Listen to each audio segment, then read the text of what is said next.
Hello friends, subscribe and click to bell icon. Never miss the video. Hello दोस्तों, कैसे हो सबके सब। आई होप सब अच्छे हो। जैसा कि आपको पता है कि अपनी क्लासें नहीं हो रही है काफ़ी दिनों से, लेकिन अभी कंटिन्यू क्लासें शुरू होने वाली है। आपकी साइंस की स्पेशल क्लासें होगी जिसमें आपको आने वाले ग्रुप डी, एनटीपीसी और अदरवाइज जिसमें साइंस से एग्ज़ाम में आती है उनमें बहुत ज़्यादा फ़ायदा होने वाला है। तो आप ये क्लासें कंटिन्यू सीरीज़ से लें और ज़्यादा देर ना करते हुए शुरू कर देते हैं। देखो, सबसे पहले आपका क्वेश्चन आता है, तांबा और टिन की मिश्र धातु को क्या कहते हैं। तो आपके पास में ऑप्शन है पीतल, ड्यूरेलुमिन, कांसा, सोल्डर। तो देखो, सबसे पहले पीतल। पीतल से मैं आपको बता देता हूँ कौन सी धातु से मिलकर बना होता है। तो पीतल से आपको याद रखने के लिए एक मैं शॉर्ट ट्रिक बता देता हूँ। देखो, पीतल से क्या याद रखना अपने को, पिताजी। पिताजी से देखो, पी से पीतल हो जाएगा, ता से तांबा और जी से जिंक।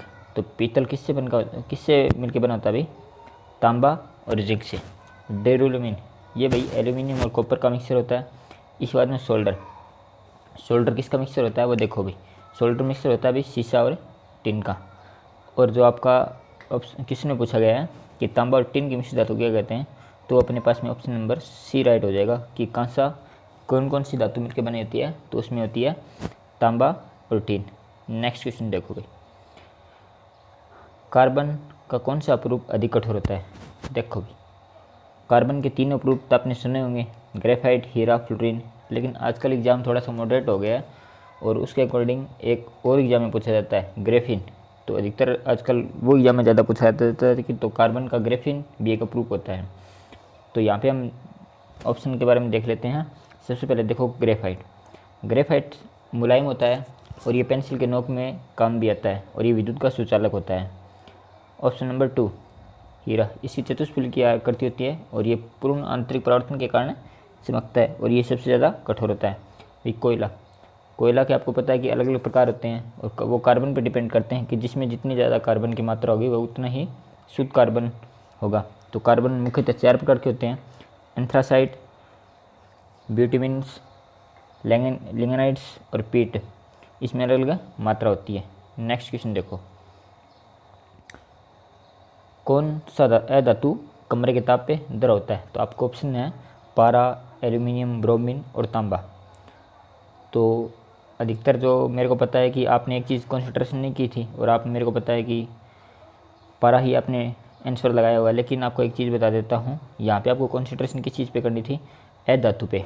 यहाँ पे अगर आपको धातु पूछी होती तो आपका मैं मान लेता कि क्वेश्चन राइट होता, वो पारा होता। लेकिन यहाँ पे आपको क्या पूछा गया है, धातु पे कंसंट्रेशन करना था, इसलिए अपने पास में ऑप्शन नंबर सी राइट हो जाएगा। कि कौन सी है धातु कमरे के ताप पे द्रव होती है, वो होती है ब्रोमीन। और ब्रोमीन का परमाणु क्रमांक कितना होता है, 35। और कॉपर ये अधिकतर मिक्सचर में काम में लिया जाता है। नेक्स्ट क्वेश्चन देखो, धातुओं को पीटकर पत्थर बनाना आसान है, ये धातु का किस गुणधर्म को बतलाता है। तो आपके पास में ऑप्शन है कठोरता, आघातवर्धनीयता, चालकता, सक्रियता। देखो भाई, अगर धातुओं को पीट कर पतली पत्थर या चादर बनाना होता है वो ऑप्शन नंबर बी के अकॉर्डिंग होता है भी, आघातवर्धनीयता। इसके कारण से किसी भी धातु को पीट कर पतली चादर बनाई जा सकती है। नेक्स्ट क्वेश्चन देखो, एक धातु के टुकड़े से पतले तार खींचे जा सकते हैं, यह धातु के किस गुणधर्म के लिए उत्तरदायी है। तो आपके पास में ऑप्शन दिए हैं तन्यता, कठोरता, आघातवर्धनीयता, चालकता।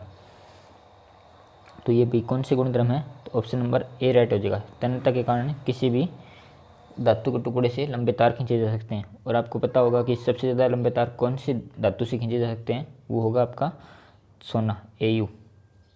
इसका परमाणु क्रमांक होता है 79। नेक्स्ट क्वेश्चन देखो अभी, इनमें से कौन सा अधातु चमकीला होता है। यहाँ पे क्या दिया है, अधातु ना कि धातु। तो आपके पास में ऑप्शन है कार्बन, आयोडीन, सल्फर, ब्रोमीन। तो आपका ऑप्शन कौन सा राइट हो जाएगा, iodine, option number B. Next question देखो, धातु के बर्तन में खाना बनाया जाता है क्योंकि यह ऊष्मा का क्या होता है। ऑप्शन आपके पास में है सुचालक, अर्धचालक, कुचालक और ऑप्शन डी है चालक और कुचालक दोनों। तो आपको यहाँ पे ऑप्शन नंबर डी राइट हो जाएगा। चालक और सुचालक होने के कारण धातु के बर्तन में खाना बनाना आसान है भाई। नेक्स्ट क्वेश्चन देखो, सोडियम, लिथियम, कैल्शियम और निकल में से किस धातु को चाकू से काटा जा सकता है? तो आपके पास में ऑप्शन दिए हुए हैं सोडियम, लिथियम, कैल्शियम और ये तीनों के तीनों सभी। तो यहाँ पे आपका ऑप्शन नंबर डी राइट हो जाएगा। सोडियम, लिथियम और कैल्शियम को चाकू से काटा जा सकता है। यहाँ पे मैं सोडियम की बात करूँ तो सोडियम का परमाणु क्रमांक 11 होता है, लिथियम का 3 होता है भाई, और ये आपके आवर्त सारणी में सबसे पहले आने वाली धातु है भाई। कैल्शियम का कितना होता है? 20 होता है भाई। नेक्स्ट क्वेश्चन देखो, इनमें से कौन सी धातु द्रव अवस्था में पाई जाती है? अभी आपका वो क्वेश्चन आगे मैं डिस्कस कर रहा था पहले भी वहाँ पे क्या दिया हुआ था? अधातु, और यहाँ पे क्या दिया हुआ है? धातु। अगर अधातु होता तो आपको पता है कि ब्रोमीन होता, लेकिन यहाँ पे क्या दिया हुआ है? धातु दिया हुआ है। तो धातु दिया है तो अपना पारा, जिसे मरकरी बोलते हैं भाई। ठीक है, नेक्स्ट क्वेश्चन देखो, निम्न में किस धातु को केरोसिन में डुबो कर रखा जाता है? तो आपके पास में ऑप्शन दिए हुए हैं सोडियम, मैग्नीशियम, जिंक और ये तीनों के तीन है। तो यहाँ पे कॉन्सेंट्रेशन किस चीज़ पे करना है आपको? केरोसिन, मतलब मिट्टी के तेल में ऐसा कौन सा तत्व को डुबो के रखा जाता है? ये धातु को। तो धातु कौन सी हो जाएगी अपने पास में? ऑप्शन नंबर ए राइट हो जाएगा, जो सोडियम होता है, क्योंकि ये बहुत ही अब क्रियाशील होता है, ये हवा में भी आग पकड़ देता है, इसलिए इसे सुरक्षित रखने के लिए मिट्टी के तेल में रखा जाता है। नेक्स्ट क्वेश्चन, निम्न में कौन अधातु पानी में डुबो कर रखा जाता है? यहाँ पे अधातु की बात हो रही है और बात किस में हो रही है भाई? पानी की। अगर मैं केरोसिन की बात करता तो वहाँ पे अपना ऑप्शन नंबर वो शायद सोडियम ठीक हो जाता, लेकिन यहाँ पे अधातु और पानी की बात हो रही है। तो आपके पास ऑप्शन क्या क्या दिए हुए हैं? सल्फर, श्वेत फास्फोरस, लाल फास्फोरस और आयोडीन। तो यहाँ पर आपको ऑप्शन नंबर बी राइट हो जाएगा। श्वेत फास्फोरस को पानी में डाल के रखा जा सकता है, क्योंकि ये भी बहुत ही अभिक्रियाशील होता है भाई। नेक्स्ट क्वेश्चन देखो, निम्न में कौन अधातु है? आपको अधातु बतानी है, जो ऑप्शन के अकॉर्डिंग बताना है भाई। तो आपके पास में ऑप्शन दिए हुए हैं, सबसे पहले कोबाल्ट, हाइड्रोजन, लोहा, सोना। तो कोबाल्ट आपको पता है धातु होता है, लोहा भी धातु होता है और सोना भी धातु होता है। हाइड्रोजन आपका बी राइट, इस क्वेश्चन का राइट आंसर हो जाएगा, और यहाँ पे अधातु यही है भाई। नेक्स्ट क्वेश्चन देखो, निम्न में कौन सी धातु के तार के रूप में उपलब्ध है? कि आपको बताना है कि इनमें से कौन सी नीचे जो धातु दी हुई है उनसे तार बनाए जा सकते हैं। तो आपके पास में ऑप्शन क्या क्या दिए हुए हैं? कैल्शियम, मैग्नीशियम, कॉपर और लेड। तो यहाँ पे आपका ऑप्शन नंबर सी राइट हो जाएगा, कॉपर, इनके भी तार बनाए जाते हैं भाई। नेक्स्ट क्वेश्चन देखो, निम्न में कौन अधातु पानी में? ये भी क्वेश्चन आपका पहले भी डिस्कस किया जा चुका है, और यहाँ पे आपका ऑप्शन नंबर बी राइट होगा, श्वेत फास्फोरस।